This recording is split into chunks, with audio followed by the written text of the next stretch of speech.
What happens when you spend over $1 million on a car, and the manufacturer refuses to help you fix it? For owners of the Bugatti Veyron, that question isn't hypothetical. It's a reality that has stranded some of the world's wealthiest car enthusiasts with a machine they can't drive, can't repair, and, according to Bugatti, can't be fixed by anyone outside the factory.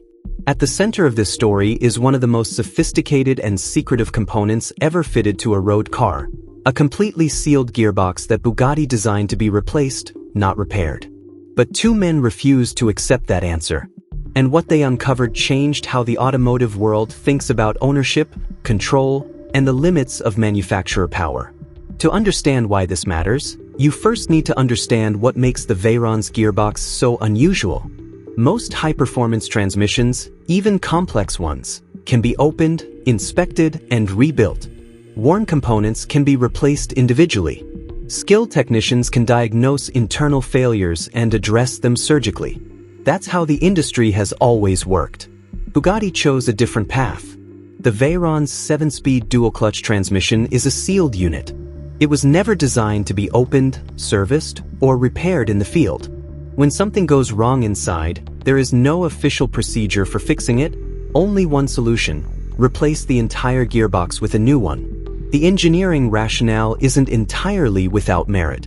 The Veyron's W16 engine produces over 1,000 horsepower, and the transmission must absorb and manage forces that would destroy almost any conventional gearbox. To achieve that, Bugatti engineered the unit to extraordinarily tight tolerances, using dissimilar metals, steel and aluminum, that interact in precise ways under heat and load.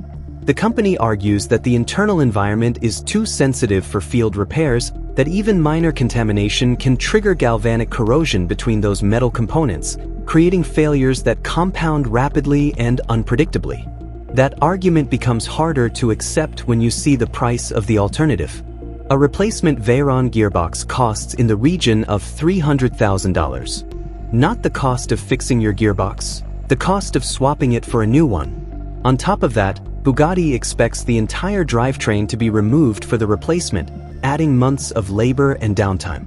For a car that already cost well over $1 million to purchase, that figure is staggering, and for some owners, it represents the point where the car simply stops being worth saving through official channels. This is the wall that Bugatti built. And for years, almost everyone accepted it. The first serious challenge to that wall came from an unlikely source: an independent restorer working out of a modest garage, with no factory credentials, no official support, and no particular reason to believe he could succeed where others hadn't tried. Matt Armstrong is a YouTube creator who built his reputation taking on automotive projects that most professionals wouldn't touch. When he acquired a crashed Bugatti Chiron and announced his intention to rebuild it, many dismissed the idea as ambitious content rather than a credible restoration project. Bugatti certainly didn't offer any assistance.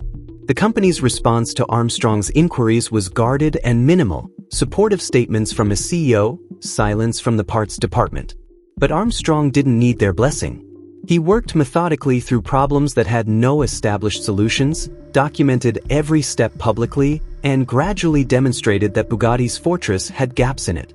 His approach, part mechanical ingenuity, part sheer stubbornness, proved that with enough expertise and patience, these cars could be tackled without factory involvement. The significance of what Armstrong did extended well beyond the repair itself. By working in public, he created a visible record of what was possible. He inspired a community of enthusiasts who had assumed manufacturer control over these cars was absolute. And he signaled to others watching closely that the next challenge to Bugatti's sealed systems wouldn't be far behind. Mark McCann came at the problem from a very different direction.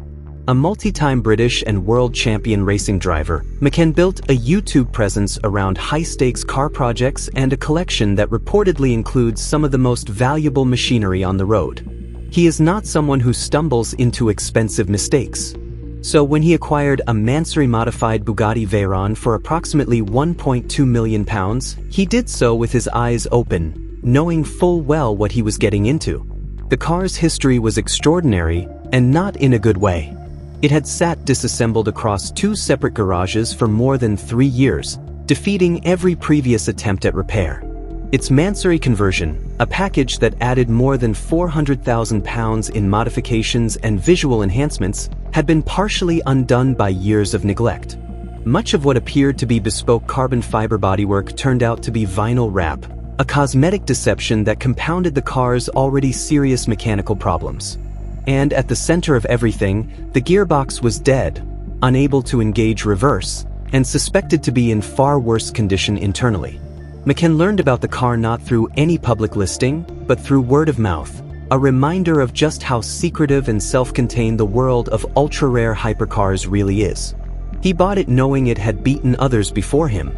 That, in part, was the appeal. When his team began stripping the car down, the gearbox confirmed their worst fears.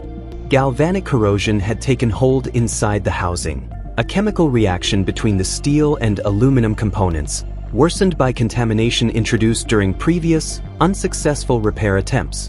The internal hydraulic system was compromised. Debris had accumulated. What should have been a precision instrument was closer to a mechanically seized time capsule. McCann contacted Bugatti. He was told, clearly, that the company could not repair or rebuild the internal components of the gearbox. The only official solution was a complete replacement unit, at a cost approaching $300,000. He then spent weeks trying to get an actual quote, a timeline, any concrete information at all. Bugatti went silent. No figure was provided. No support was offered. He announced publicly that he and his team were on their own. McCann's experience with Bugatti's silence wasn't unique to him, it was the policy. Bugatti has consistently declined to assist independent repairers or provide detailed technical support to owners working outside official service channels. The company frames this as a quality control issue. These are extraordinarily complex machines, and unauthorized intervention risks making problems worse. But critics see something else operating beneath that explanation. A system designed to keep owners dependent on the factory and to prevent the kind of independent knowledge sharing that might diminish Bugatti's authority over its own vehicles. The financial consequences of this approach fall entirely on the owner. A sealed gearbox that cannot be repaired in parts doesn't just create a single large repair bill. It creates a recurring vulnerability. Every Veyron in existence carries the same ticking uncertainty. As these cars age, as seals degrade and metals fatigue and contamination finds its way in, owners face the same binary choice. Pay for a full replacement or watch the car become undrivable. For a vehicle that's sold on the promise of being the ultimate expression of automotive engineering, that's a significant contradiction. Engineering excellence that cannot be practically maintained begins to look less like achievement and more like planned obsolescence at a very exclusive price point. McCann's salvation came not from Bugatti, but from a Dutch engineer named Pascal. Working from CAD drawings and applying precision manufacturing techniques, Pascal began recreating the critical internal components that Bugatti had deemed irreplaceable: the clutch plates, the gaskets, the bespoke parts that the sealed unit was designed to make inaccessible. It was painstaking, exacting work, requiring tolerances that left almost no margin for error on components that would eventually need to survive inside one of the most mechanically demanding drivetrains ever fitted to a road car.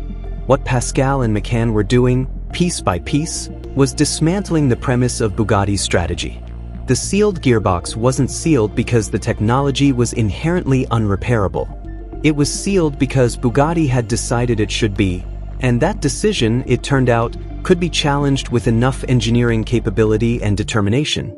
Their collaboration represents something larger than a single car restoration. It is part of a growing movement of independent specialists using modern tools, CAD software, precision machining, reverse engineering, and the connective reach of online platforms to crack open systems that manufacturers intended to keep closed. Armstrong demonstrated the possibility. McCann and Pascal demonstrated the method. Bugatti built one of the most remarkable road cars in history. The Veyron remains an astonishing piece of engineering, a car that did things no production vehicle had done before, and that still commands awe more than a decade after it left production. But the sealed gearbox policy reveals a different side of that achievement, a manufacturer so committed to controlling the narrative around its technology that it left owners stranded rather than risk exposing its systems to independent scrutiny. That control is eroding. Not because Bugatti changed its stance, but because people like Armstrong, McCann, and Pascal refused to accept it. Their work is rewriting what independent ownership means in an era of increasingly locked-down automotive technology, and proving that even the most carefully engineered barriers can, eventually, be broken. The question now is whether the manufacturers are paying attention.